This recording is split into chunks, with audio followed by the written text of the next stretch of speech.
오늘 은혜 받으실 하나님의 말씀은 고린도 후서 4장 11절로 12절 말씀이 되시겠습니다. 우리 살아있는 자가 항상 예수를 위하여 죽음에 넘겨짐은 예수의 생명이 또한 우리 죽을 육체에 나타나게 하려 함이라. 그런즉 사망은 우리 안에서 역사하고 생명은 너희 안에 역사하느니라. 아멘.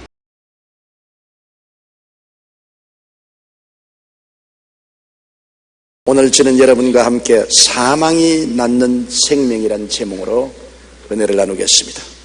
목마른 자가 샘물을 판다는 속담이 있습니다. 배가 고파야 밥을 찾습니다. 추운 사람은 따뜻한 옷이나 처소를 찾습니다. 그 때문에 추운 지역에 있는 나라들이 선진국이 되고 따뜻하고 온화한 환경에 사는 나라가 후진국이 된 이유는 추운 나라에서는 그 환경을 극복하기 위해서 엄청나게 애쓰고 노력하지만 천혜의 복을 받은 환경에 사는 사람들은 자연히 게을러지기 마련인 것입니다. 신앙도 마찬가지입니다. 고통이 심할수록 그 고통을 극복하기 위하여 주님을 찾고 의지함으로 신앙이 깊어지는 것입니다. 평안하면 자기를 의지하고 주님을 찾는 마음이 약해집니다. 하늘나라의 법칙은 사망이 생명을 낳도록 되어 있습니다. 생명이 생명을 낳는 것이 아닙니다. 죽어야 살고 하늘의 미랄이 땅에 떨어져야 많은 열매를 맺습니다. 첫째로 우리 예수님의 십자가의 죽으심과 부활 속에 이 진리를 깨달아 알 수 있습니다.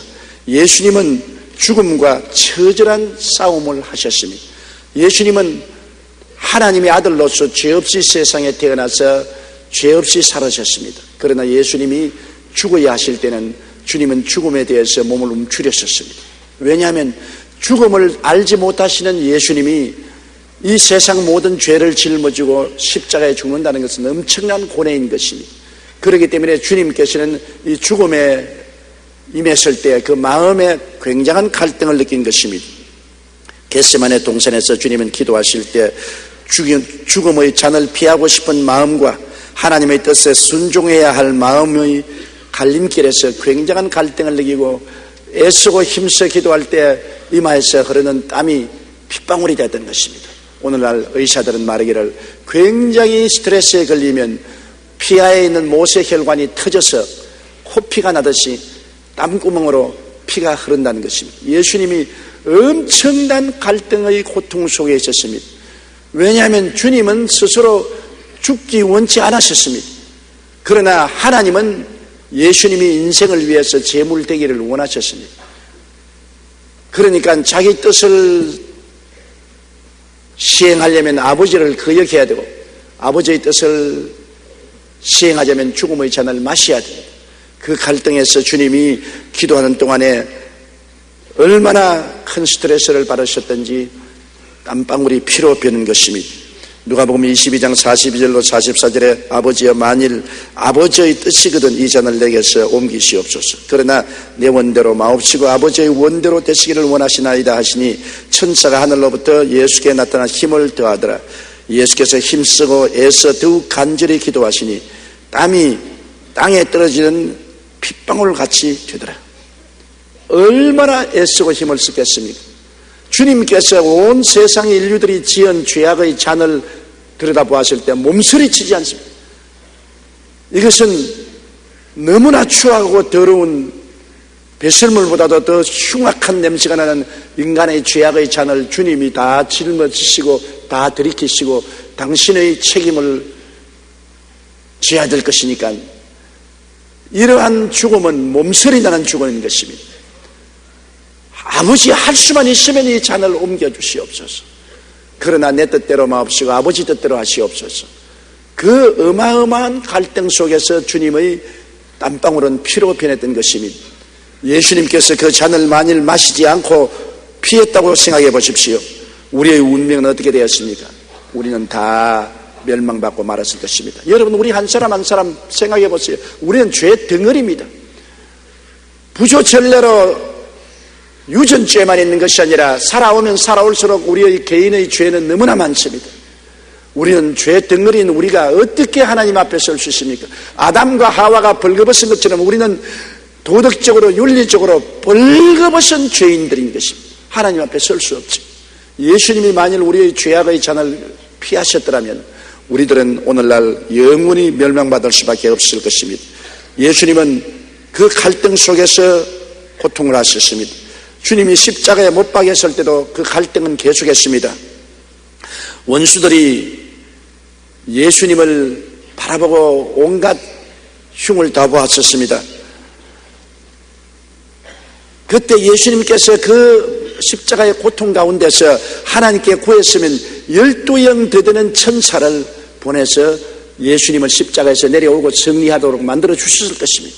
그러나 예수님이 만일 십자가에서 내려왔다면 우리의 죄는 청산되지 못하고 우리는 영원히 멸망받고 마다했을 것입니다. 예수님은 그 갈등을 가지고 있습니다. 주님이 살면 우리가 죽고 주님이 죽으시면 우리가 살고 하는 그 어마어마한 갈등 속에서 주님은 몸부림친 것입니다.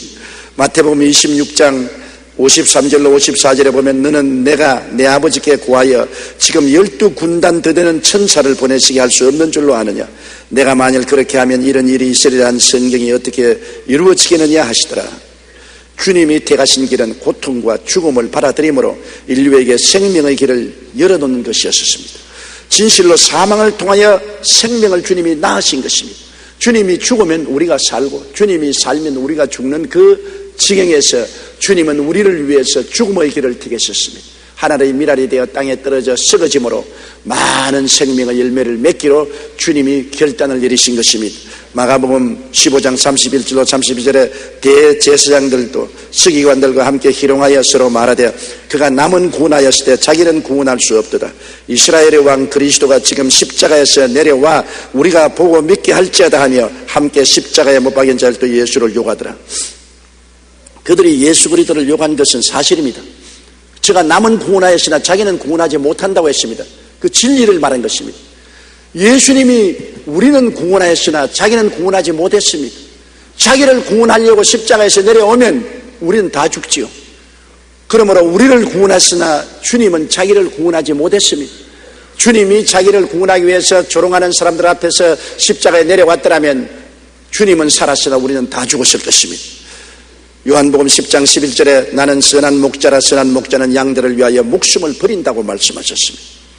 히브리서 2장 10절에 그러므로 만물이 그를 위하고 또한 그로 말미암아 이가 많은 아들들을 이끌어 영광에 들어가게 하시는 일에 그들의 구원의 창시자를 고난을 통하여 온전케 하심이 합당하다고 말씀하고 있는 것입니다. 그러므로 주님이 죽으셨다가 무덤에 들어가서 사흘 만에 부활하심으로 사망과 음부를 영원히 정복하시고 영원한 생명의 원천이 되신 것입니다. 죽어야 죽음을 이길 수가 있는 것입니다. 음부에 들어가야 음부를 정복할 수 있는 것입니다. 범을 잡으려면 범의 굴에 들어가야 되는 것입니다. 주님은 바로 사망과 음부의 굴인 무덤에 들어가셔서 3일 만에 사망과 음부를 이기시고 부활하심으로 영원한 생명의 원천이 되고 우리가 예수님을 의지해서 사망과 음부에 들어가지 않고 바로 천국으로 들어갈 수 있는 길을 열어주신 것입니다. 하늘의 미라이 땅에 떨어져 죽지 아니하면 하늘 그대로 있고 죽으면 많은 열매를 맺는다고 하신 그 말씀대로 주님은 이제 그를 통해서 수많은 열매를 맺게 된 것입니다. 그러므로 여러분 이 자리에서 우리가 분명히 봐야 할 것은 죽어야 삽니다. 살면 죽습니다. 예수 그리스도께서 죽으심으로 죽음을 정복하시고 우리에게 생명을 주신 것입니다. 그러면 둘째로 오늘 생각하시는 것은 왜 성경의 사도 바울 선생이 그렇게 위대한 하나님의 사도냐는 것입니다. 12사도 중에 들지도 아니한 사도 바울 선생이 어떻게 하나님의 나라를 대변하는 가장 위대한 사도가 되었으며 신약 성경의 3분의 2를 다 그가 친히 기록한 사람이 된 것입니다. 그것은 여러분 사도 바울 선생의 생애를 보십시오. 그는 생명을 낳기 위하여 고난과 죽음을 걸머진 사람인 것입니다. 바울 선생은 교육을 많이 받았습니다. 헬라 철학에 능통하고 그리고 히브리의 율법에도 능통한 바리새 교인이었습니다. 좋은 가문에 태어나고 지위도 좋고 능력도 있고 교육도 많이 받고 권세도 있는 사람이었습니다. 이러한 사람을 하나님이 부르시고 난 다음 엄청난 고통의 멍에를 메어 놓았었습니다. 그래서 사도 바울 선생은 시각각으로 육신의 죽음의 고통에 노출되어 있었습니다. 그를 통해서 생명의 역사를 하나님이 산출한 것입니다. 고린도후서 2장 12장 7절에 여러 계시를 받은 것이 지극히 크므로 너무 자만하지 않게 하시려고 내 육체에 가시고 사탄의 사자를 주셨으니 이는 나를 쳐서 너무 자만하지 않게 하려 하심이라. 바울 선생은 그 일생 동안 하나님이 사탄의 사자를 보내가지고 계속해서 쳤습니다. 육신의 가시라고 했습니다. 여러분 손톱 밑에 가시가 하나 들어도 내일 아픈데 육신의 가시가 박혔으니 이래도 아프고 저래도 아프고 밤낮으로 쑤시고 고통을 당해서 바울 선생은 그 고통 가운데 끊임없이 깨어지고 회개하고 주님을 의지할 수밖에 없게 한 것입니다. 우리 교세 통계에 따르면 우리나라가 1996년 국민소득 1만 불이 넘었으면서 교회 출석률이 40%로 떨어졌습니다. 반수 이상 주일날 들로 산으로 사업장으로 간 것입니다. 기도원도 마찬가지입니다. 해마다 인원이 30%씩 급강하해서 문 닫는 기도원이 오늘날 속출하고 있습니다. 그런데도 놀랍게도 우리나라 교인 출석률이 가장 좋았던 때는 6.25 무렵이었습니다. 그때는 교회 출석률이 95%까지 올라갔습니다. 고난이 닥치자 그 영혼의 구원의 불길이 타올랐던 것입니다. 그러나 잘 먹고 잘 입고 평안하게 되니 성도들이 교회에 출석하지 않고 게을러지고 나태하고 자기의 육신의 정욕을 따라 행하기 시작한 것입니다. 이러므로 하나님께서 우리에게 참으로 축복 주시기가 어렵습니다. 복을 주고 평안하게 하면 게을러지는 것입니다. 하나님을 멀리하는 것입니다. 그렇기 때문에 우리 주님께서는 고난도 축복도 언제나 밸런스가 잡히게 허락해 주셔야 되는 것입니다. 고난이 오고 난 다음에 복을 주시고 복을 주어서 또 세상으로 향하려고 하면 고난을 주시고 이렇게 밸런스를 잡아야 우리 영혼이 하나님 앞에 바로 설 수가 있는 것입니다. 바울 선생에게는 교만의 가시는 굴 속에서 복음의 불을 밝히기 위하여 억센 고통이 주어지는 것입니다. 왜냐하면 바울 선생은 교만할 수 있는 이유가 많습니다.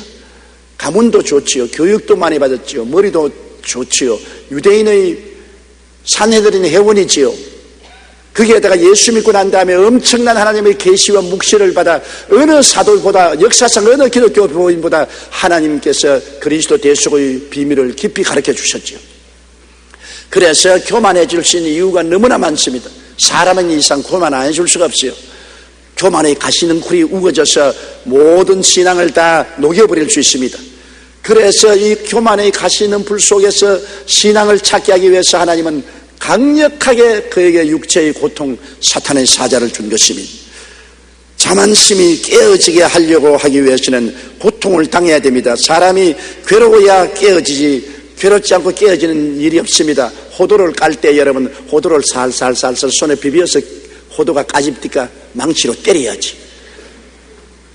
포도를 따서 입에다 넣고 굴리면 단맛이 나오지 않습니다. 칵 깨물어야지. 감람유는 찧어야 감람기름이 나오는 것입니다. 사람은 그 속에 귀한 신앙의 아름다운 향기를 내려면 고통을 가해야 되는 것입니다.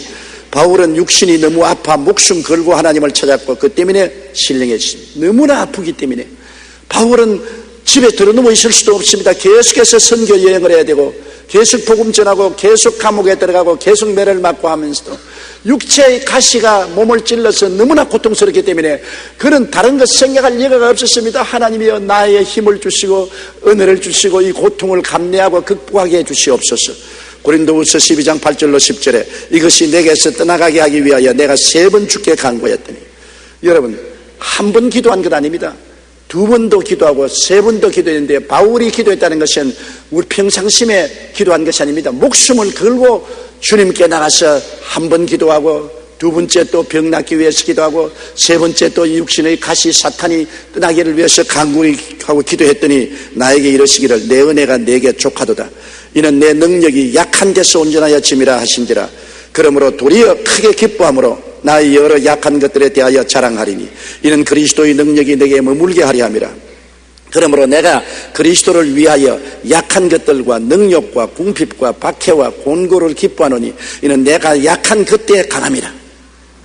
하나님이 고쳐주겠다고 말씀하지 않으시고 이 사람아 네가 약해야 나를 찾고 나를 붙잡고 매달리기 때문에 내가 능력을 주어서 내가 강하게 된다. 네가 자신만만하고 교만해지면 내가 필요 없게 되고 내 능력을 의지하지 않기 때문에 내가 너를 사용할 수 없다. 그래서 바울 선생은 오히려 육체의 가시가 와서 그를 괴롭힘으로 주야로 하나님을 찾고 하나님을 의지해서 하나님의 능력으로 삶으로 하나님의 귀한 도구가 된 것을 기쁘게 생각한다고 말했던 것입니다. 더 많은 생명의 역사를 위하여 더 많은 고난과 죽음을 체험해야 되는 것입니다. 여러분, 고통이라는 것은 죽음인 것입니다. 육체의 질병은 육체를 죽이는 것이요 생활의 고통은 생활을 죽이는 것입니다. 사망의 세력이 엄습해 와서 억누르기 때문에 괴로운 것입니다. 사망은 언제나 우리에게 괴로움을 가져옵니다. 사망보다 더 괴로움이 어디 있습니까? 나는 병상에서 죽어가는 우리 성도들을 방문하실 때 너무나 안타깝고 괴로워 견딜 수가 없어요. 마지막 숨을 거둘 때 몸부림치고 퇴질을 하고 괴로워하는 것을 볼 때 사망이 이렇게 고통스러울 수가 있느냐, 이렇게 고통스러울 바에 안 태어난 것이 좋지 않았겠는가. 너무나 안타까워 눈물을 흘린 적이 한두 번이 아닙니다. 사망이란 좋은 것이 아닙니다.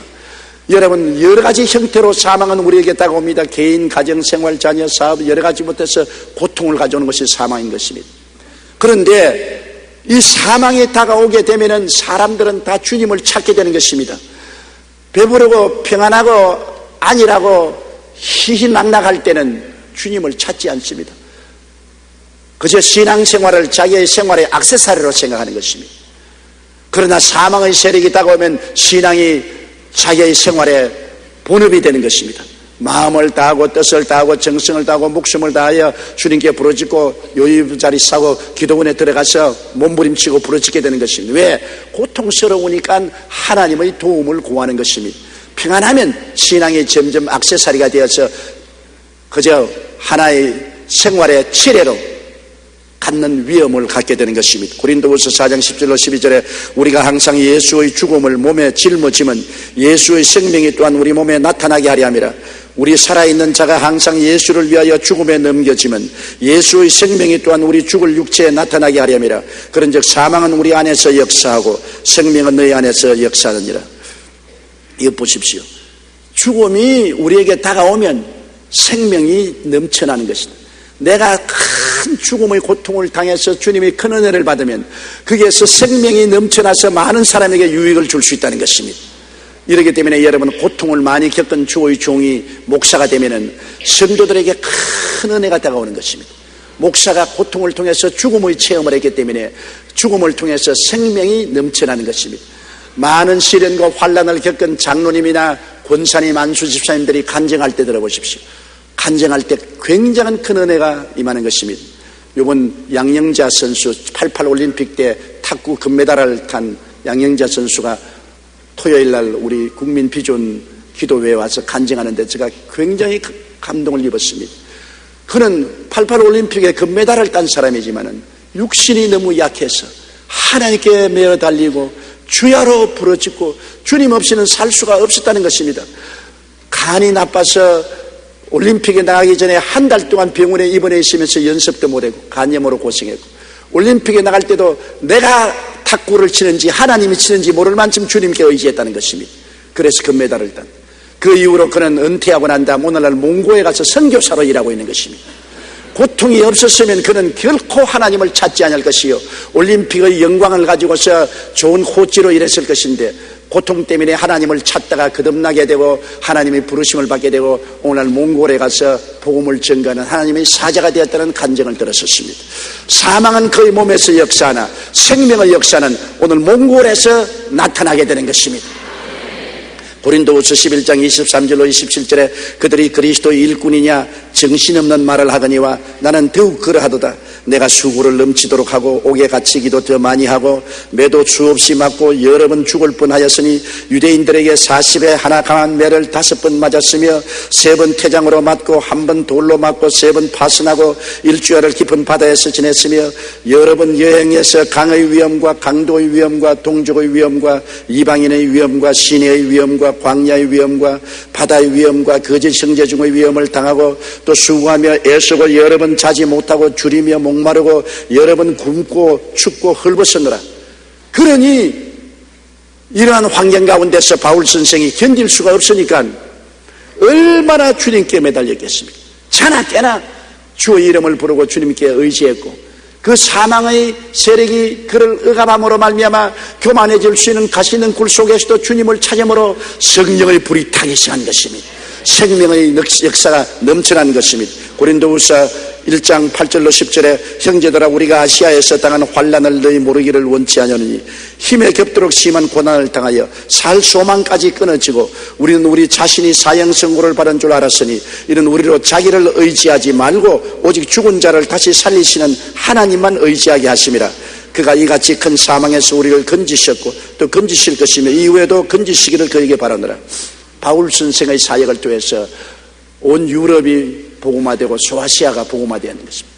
큰 권세와 능력을 나타내기 위해서 큰 하나님의 생명의 물줄기가 흘러나기 위해서는 바울 선생은 큰 죽음을 당해야 되는 것입니다.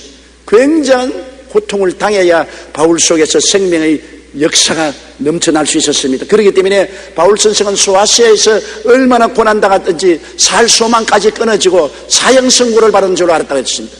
그래서 바울은 말하기를 이는 우리로 자기를 의지하지 말고 오직 죽은 자를 다시 살리시는 하나님만 의지하게 하려 하십니다. 그래서 바울 선생을 통해서 얼마나 하나님의 능력이 크게 나타나는지 소아시아와 마게도니아 일대 구라파가 예수를 믿는 복음의 역사가 일어나게 된 것입니다. 여러분, 진통하지 않고 어린애기 낳는 어머니가 있습니까? 어린애기를 낳을 때 어머니가 다 진통하지 않아요. 어린애기가 크면 클수록 진통을 더하지 않아요. 고통당하지 않고 생명을 낳을 수가 없습니다. 그거는 하나님의 법칙인 것입니다. 새로운 한 생명을 낳는데도 어머니가 고통을 당해야 새 생명이 응아하고 태어나는 것처럼 생명의 역사를 나타내기 위해서 생명을 전달하는 사람이 큰 고난을 통해서 교만이 깨어지고 탐욕과 욕심이 깨어지고 하나님께 의지하게 되고 하나님께 열린 그릇이 되어야 생명의 역사가 일어나기 시작하는 것입니다. 그러므로 여러분이 여러 가지 시험과 환난을 당하는 것 이상하게 생각하지 마십시오. 하나님이 사용하려고 작정하지 않은 사람은 그대로 내버려 줍니다. 신령하게 사용하려고 하면은 하나님은 여러분에게 시련과 고통이 와서 깨어지게 만들어 주시는 것입니다. 반드시 그렇습니다. 여러분, 포도는 씹어야 단맛이 나고 감나무는 찧어야 아름다운 기름이 나오는 것처럼 우리가 고통당하지 않고는 우리 속에 그리스도의 향기가 넘쳐날 수가 없기 때문에 어찌할 도리가 없는 것입니다. 예수님이 죽지 않고 우리를 구원할 수 있었으면 얼마나 좋겠습니까? 안 죽고는 예수님이 우리를 구원할 수 없기 때문에 십자가에 죽으신 것입니다. 마르틴 루터 킹 목사님의 자서전 나에게는 꿈이 있습니다에 보면 한때 목사님이 백인들을 위협으로 두려움에 떨고 있었던 이야기가 나옵니다. 그는 몽고메리 버스 스트라이크를 주도하고 있을 때 많은 백인 우월주의자들이 테러와 폭파 협박을 해왔습니다. 그들의 협박이 얼마나 위협적이었던지 킹 목사님은 두려운 마음에 이제는 이 일에 손을 떼야 되겠다고 생각이 들었습니다. 그러나 먼저 하나님께 기도하고 결정하자고 생각하고 무릎을 꿇어 하나님 어찌하면 좋겠습니까? 우리는 백인들에게 무시를 당하고 버스를 타도 백인들 가는 탄이 따로 있고 우리는 뒷좌석에 따로 앉고 식당에 가도 백인들 앉는 자리가 따로 있고 흑인은 따로 있고 백인이 있는 곳은 출입도 못하고 백인이 치는 골프장에 흑인은 들어가지도 못하고 이런 차별을 얼마나 당해야 되겠습니까? 하나님 아버지여, 이 차별을 철폐하기 위해서 내가 일어났는데 이런 협박과 공갈을 받아 견딜 수가 없어서 포기하고자 하노니 어떻게 할까요? 그러자 성령의 음성이 들려왔습니다. 루터야, 정의를 위해서 일어서라. 평등을 위해 일어서라. 진리를 위해서 일어서라. 보라, 세상 끝날까지 내가 너와 함께 있을 것이다. 결코 너를 혼자 내버려 두지 않을 테니 싸움을 계속하라. 즉시 마틴 루터 킹 목사님의 마음 가운데 두려움이 사라지고 어떤 어려움에도 의연히 대처하겠다는 용기가 생겼습니다. 그렇다, 내가 죽으면 우리 흑인들이 살고 내가 살면 흑인들이 죽는다. 내가 흑인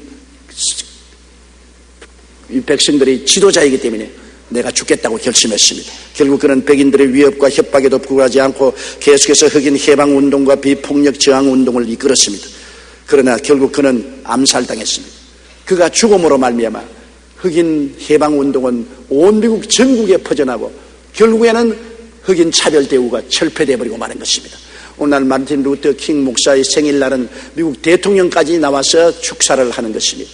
한 사람이 죽음으로 말미암아 해방과 자유라는 생명의 역사가 온 미국 천지에 퍼져서 미국의 흑인들이 이젠 백인과 차별 없이 버스를 타고 식당에 들어가고 골프장에도 들어가고 계속 같이 경쟁하면서 살아갈 수 있는 자유와 해방을 얻을 수가 있는 것입니다. 오늘날은 미국의 국무장관 콘돌리사 라이스는 흑인 여자 아닙니까? 한 사람이 목숨을 바치고 죽음으로써 생명과 자유와 해방의 역사가 우리에게 일어나는 것입니다. 우리 주 예수께서 십자가에 못 박여 몸짓고 피 흘려 죽으심으로 우리에게 용서를 주시고 거룩함을 주시고 치료를 주시고 축복을 주시고 영생 복락을 주신 것입니다. 셋째로, 여러분 가시떨기에 붙은 불을 생각해 보십시오. 모세가 광야에서 가시떨기에 불이 붙은 것을 보고 이상인에게서 가보니까 가시떨기 가운데서 하나님이 말씀하셨습니다. 광야에 있는 가시떨기는 아무 쓸데없습니다. 그거는 건축 자재도 못 쓰고 뗄감도 안 됩니다. 가시떨기라는 것은 그냥 찔레가 된 것으로 아무 소용이 없어요. 그러나 그곳에 하나님의 성령의 불이 임하시니까 하나님의 음성이 들리는 강단이 된 것입니다. 여러분, 아담의 자손들은 다 탐심과 욕심의 가시떨기 속에 태어났습니다. 여러분과 나는 모두 다 가시떨기요, 아담의 자손들로서 육신의 정욕, 안목의 정욕, 이성의 자랑의 가시떨기가 우거진 가시나무인 것입니다. 우리 속에 하나님의 성령의 불이 타기 위해서는 우리 자신을 하나님께서 시험과 환난을 통해서 깨어지게 해야 이 가시떨기 속에서 성령의 불이 타오를 수 있는 것입니다. 성령이 들어올 수 있는 길이 있어야 되지 않습니까? 가시떨기가 우거진 곳에 내가 깨어지고 내가 그릇이 비어져야 주님이 들어와서 성령의 역사를 베풀 수가 있는 것입니다. 우리들은 항상 자기의 쾌락과 행복을 생각하고 인생 성공을 위하여 하나님도 이용하는 것입니다. 오늘 하나님께서 얼마나 이용을 당합니까? 성전에서 장사하는 사람들이 대제사장과 제사장과 협조해서 비둘기도 팔고 돈도 바꾸고 짐승도 팔고 했습니다. 예수님이 성전에 들어가실 때 채찍을 만들어서 이 모든 짐승들을 쫓아내시고 돈 바꾸는 자의 상을 더 엎으시고 말씀하기를 아버지의 성전으로 강도의 굴레를 만들지 말라, 나의 집은 기도하는 집이라고 하나님 말씀하셨다고 하는 것처럼 오늘날 많은 사람들이 모두 다 교회를 이용해서 돈벌이하고 장사하고 자기 이익을 얻으려고 하나님을 이용하는 사람들이 많습니다. 예술도 문학도 그리고 또 종교 행사도 이벤트 행사도 진실로 하나님의 영광을 위해서 하는 사람들이 별로 많지 않고 가시능쿨이 우거진 것입니다. 그렇기 때문에 주님께서 핍박과 환난을 교회에 보내어서 깨어지고 회개하게 만들어주는 것입니다. 가시떨기 속에 구원의 불이 붙기 위해서는 크고 작은 고난, 즉 사망의 세력이 압박해야 되는 것입니다. 사망의 세력이 압박을 해야 깨어져요. 그 가시떨기 속에서 생명의 역사가 일어나는 것입니다. 시편 9편 13절에 나를 사망의 문에서 일으키시는 주여, 나를 미워하는 자에게서 받은 나의 고통을 보소서. 사망의 문에서 하나님이 일으켜 주시는 것입니다. 시편 13편 3절에 야훼 내 하나님이여, 나를 생각하사 응답하시고 나의 눈을 밝히소서. 두렵건대 내가 사망의 잠을 잘까 하오며, 그렇게 말했으며 이사야 38장 17절에 보옵소서. 내게 큰 고통을 더하신 것은 내게 평안을 주려 하심이라. 주께서 내 영혼을 사랑하사 멸망의 구덩이에서 건지셨고 내 모든 죄를 주의 등 뒤에 던지셨나이다. 큰 고통이 오는 것은 생명을 주기 위해서 그렇게 하시는 것입니다. 세상으로 자꾸 나가니까 육신의 정욕, 안목의 정욕, 이 세상 자랑을 따라서 자꾸 세상의 쾌락과 세상의 부귀영화 공명을 쫓아 나가니까 그 길을 돌이키려면 하나님이 때리는 돌이밖에 없어요. 하나님이 고통을 주는 것밖에 없어요. 그래서 세상 길이 막히니까 그때야 천부의 어지없어 손들고 옵니다. 주님께로 나오죠. 탕자가 좋을 때는 아버지에게 내게 수간 분깃을 내게 주소서. 아버지 재산 다 빼앗아 가지고서 먼 나라로 가서 창기들과 함께 허랑방탕하고 살았지 않습니까?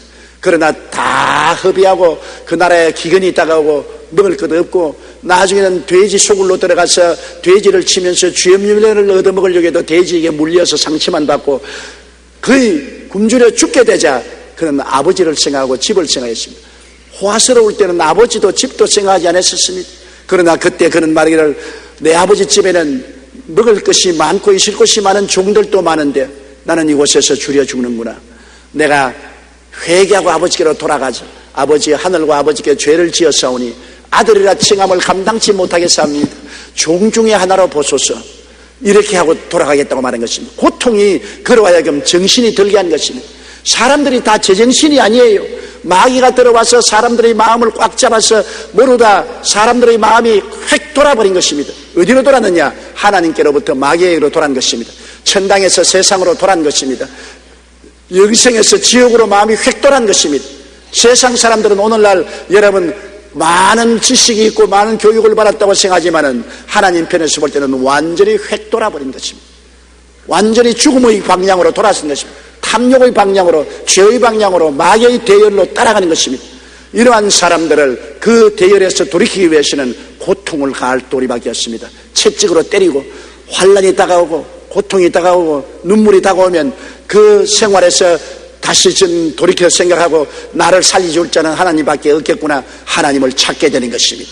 그리고 하나님 품으로 안겨 들어오게 되는 것입니다. 보옵소서, 내게 큰 고통을 더하신 것은 내게 평안을 주려 하십니다. 하나님이 우리에게 고통을 허락하는 것은 우리에게 내세 평안, 복락을 주기 위해서 그렇게 허락하시는 것입니다. 그러므로 예수께로 돌아오면 고난은 우리에게 큰 축복이 되어지는 것입니다. 오늘날 성자로 칭송받는 성 프란시스는 본래 부잣집 아들로 부족한 것을 모르고 자랐습니다. 청년 시절에는 또래의 젊은이들처럼 방탕한 생활을 했습니다. 그러다가 큰 병에 들려 엄청난 고통을 당할 때 깨어지고 회개하고 생명의 주 되신 예수님을 의지하고 병고침을 받고 그는 그 이후로 모든 것을 버리고 성자가 된 것입니다. 유명한 문학가 존 밀턴은 실명한 후에 신라곤이라는 위대한 작품을 썼습니다. 미국 흑인 노예 해방에 큰 영향을 미쳤던 앙클 톰 스케빈을 적은 스토우 부인은 고난을 통해 쓰여졌습니다. 노예 해방 운동, 아브라함 링컨이 노예 해방을 하겠다는 깊은 감동을 느낀 것은 이 스토우 부인이 적은 소설인 앙클 톰 스케빈이라는 책을 읽고 그렇게 했는 것입니다. 그녀는 결혼해서 단란한 가정을 이루고 살다가 딸 하나를 낳았는데 금지 옥엽 귀한 딸이 갑자기 병에 걸려 세상을 떠나고 말았습니다. 스토우 부인은 딸을 잃은 슬픔에 빠져 절망의 나날을 보냈습니다. 그러다가 문득 생각했습니다. 나는 딸 하나 잃고 이렇게 슬퍼하는데 흑인들은 매일같이 노예 시장에 와서 남편은 남편대로 아내는 아내대로 자식은 자식대로 뿔뿔이 찢어져서 팔려가니 그들의 눈물과 고통이 얼마나 심한가. 그래서 딸을 잃고 난 다음 흑인들이 당하는 그 고통을 가슴속까지 뼈저리게 느낀 스토우 부인은 앙클 톰 스케빈이라는 책을 적은 것입니다. 이 책을 읽은 많은 백인들이 흑인의 사정을 알게 되고 노예 해방 운동에 가입하게 되고 심지어는 아브라함 링컨 대통령까지 이를 통해서 자기 정책에 반영하게 된 것입니다. 앙클 톰 스케빈은 이 책의 출간으로 많은 백인들이 흑인의 처지를 공감하고 노예 해방 운동을 일으켰던 것입니다. 우리가 약할 때 우리를 통해 그리스도의 능력이 나타납니다. 고통을 통해 생명을 낳는 역사가 우리의 삶 속에 일어나게 되는 것입니다. 세속의 육신의 사망에 다가와 우리를 깨어지게 하고 주님을 찾게 하면 성령의 불꽃이 타기 시작하는 것입니다. 가시떨기 같은 인생, 나는 뭐냐, 광야의 가시떨기다. 내가 무슨 이름이 있냐, 명예가 있냐, 지위가 있냐, 나는 아무것도 아닌 가시떨기 같은 인생이다. 그래도 깨어져서 주님께로 향하면 성령의 불이 타기 시작하는 것입니다. 주님을 향하지 않고 세상으로 향한 가시떨기는 지옥불에 타는 것입니다. 그러나 가시떨기 같은 인생이라도 깨어져서 회개하고 주님께로 향하면 성령의 불이 임하여서 활활 타기 시작하는 것입니다. 고통 당할 때 생명의 주님을 간절히 찾게 되기 때문인 것입니다. 호세아 5장 15절에 그들이 그 죄를 뉘우치고 내 얼굴을 구하기까지 내가 내 곳으로 돌아가리라. 그들이 고난받을 때 나를 간절히 구하리라. 고난받을 때 하나님을 간절히 구할 것이고 그때까지 하나님은 숨어 계시겠다고 말씀하신 것입니다. 시편 50편 15절에 환난 날에 나를 부르라. 내가 너를 건지리니 내가 나를 영화롭게 하리라. 환난이 다가와야 주님께 부르짖어 기도하게 된다는 것입니다. 시편 119편 71절에 고난당한 것이 내게 유익이라. 이로 말미암아 내가 주의 율례들을 배우게 되었나이다. 시편 119편 67절에 고난당하기 전에는 내가 그릇 행하였더니 이제는 주의 말씀을 지키나이다라고 말씀한 것입니다. 나는 위대한 과학자보다 신실한 크리스찬이 되고 싶다는 책을 적은 세계적인 원자력 전문가 정근모 박사의 자서전입니다. 정근모 박사는 과학처 장관이기도 했고 현재는 명지대 총장으로 집 없는 사람들에게 집을 지은 헤비타트 총재로서 일하고 계신 것입니다.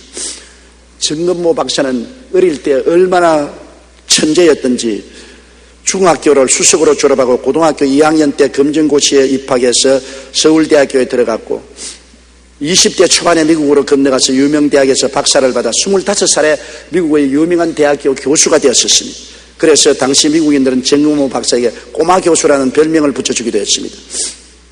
그는 머리도 천재고 지위도 있고 명예도 있고 모든 것이 좋았습니다만 그에게 견디기 어려운 고난이 있었습니다. 아들 하나가 어려서부터 병으로 고생해서 중대한 수술을 6번이나 했습니다. 나중에는 정금호 박사 자신이 신장 하나를 떼어서 아들에게 주었습니다만 결국 그 아들은 주님을 잘 믿고 중생하고 하나님을 섬기는 가운데서 천국으로 갔었습니다. 그는 이런 고통을 겪으면서 인간의 한계를 깨달았습니다. 아무리 세상의 의술이 발달하고 자신이 천재라는 소리를 들으며 살았지만 자식의 병 앞에서 인간의 나약함을 절감하게 느끼고 하나님을 의지하게 된 것입니다. 정금호 박사는 그 책에서 이렇게 말했습니다. 인생의 고통스러운 경험이 때로는 귀한 자산이 된다는 것을 깨닫게 되었다. 인생의 시련이 없었더라면 나는 기도하지 않았을 것이다. 내 아들의 고통이 없었더라면 예수님을 나의 구주로 영접하지 않았을지도 모른다. 그러면서 그는 세상의 모든 고통으로 신음하는 사람들에게 들려주고 싶은 교훈으로 시련을 만나거든 기도하십시오. 그렇게 덧붙였습니다. 고통과 시련이 가시떨기 속에 있는 정금호 박사를 깨어지게 하고 하나님을 향하게 하고 오늘날 성령의 불을 받아 하나님의 사업을 위해서 혼신의 힘을 기울여서 일하게 만들어주신 것입니다. 나는 정금호 박사를 만날 때마다 그 인품의 고상함과 그 겸손함을 보고 늘 느끼는 점이 많습니다. 그는 세계가 알아주는 원자 박사입니다. 그는 원자 과학이 한국에 나온 세계적인 학자입니다. 그럼에도 불구하고 그는 너무나 겸손하고 예수님 앞에서 벌벌 떨고 그리스도 앞에 무릎을 꿇는 훌륭한 대학 총장이요 한림은 이장이요 헤비타트 의장인 것입니다. 왜 그러냐? 고통이 그를 그렇게 만드는 것입니다.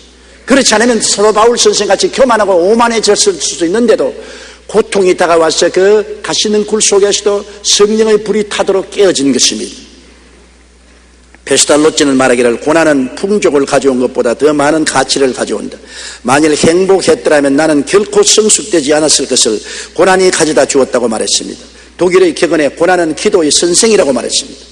스위스의 법학자요 철학자인 힐티는 대개 행복한 때보다도 고난의 때에 하나님은 더 가까이 계시는 것이다.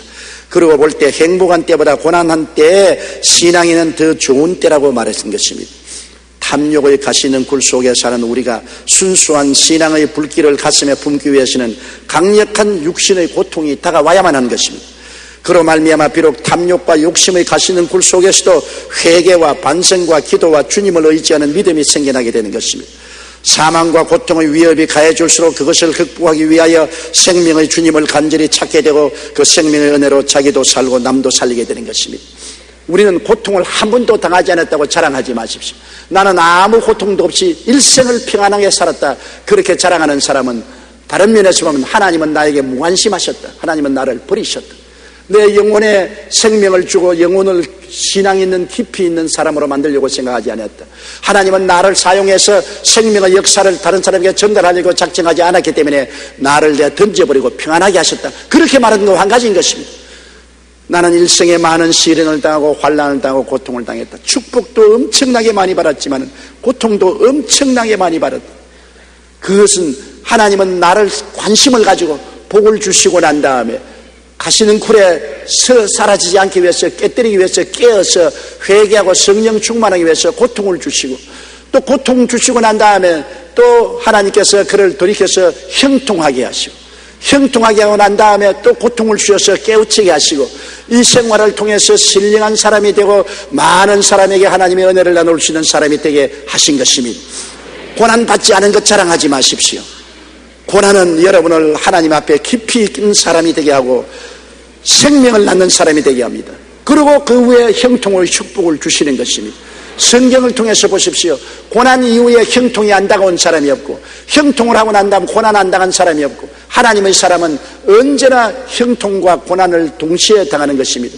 햇빛만 좋다고 생각하지 마십시오. 햇빛이 쨍쨍 나서 늘 비추면 어떠한 국토도 사막이 되어버리고 맙니다.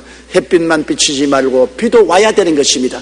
그래야 사막이 되지 않은 것입니다. 여러분 인생이 사막이 되지 않기 위해서는 평안하기만 하면 안 됩니다. 비도 와야 됩니다. 바람도 불어야 됩니다. 고통도 당해야 푸르청청하고 열매 맺는 여러분이 될 수가 있는 것입니다. 어느 병실에 걸린 시를 제가 읽어보고 굉장히 감동을 느꼈습니다. 그 그 시는 이렇게 되어 있습니다. 주님, 때때로 병들게 하심을 감사합니다. 인간의 약함을 깨닫게 해주시기 때문입니다. 가끔 고독의 수렁에 내던져 주심도 감사합니다.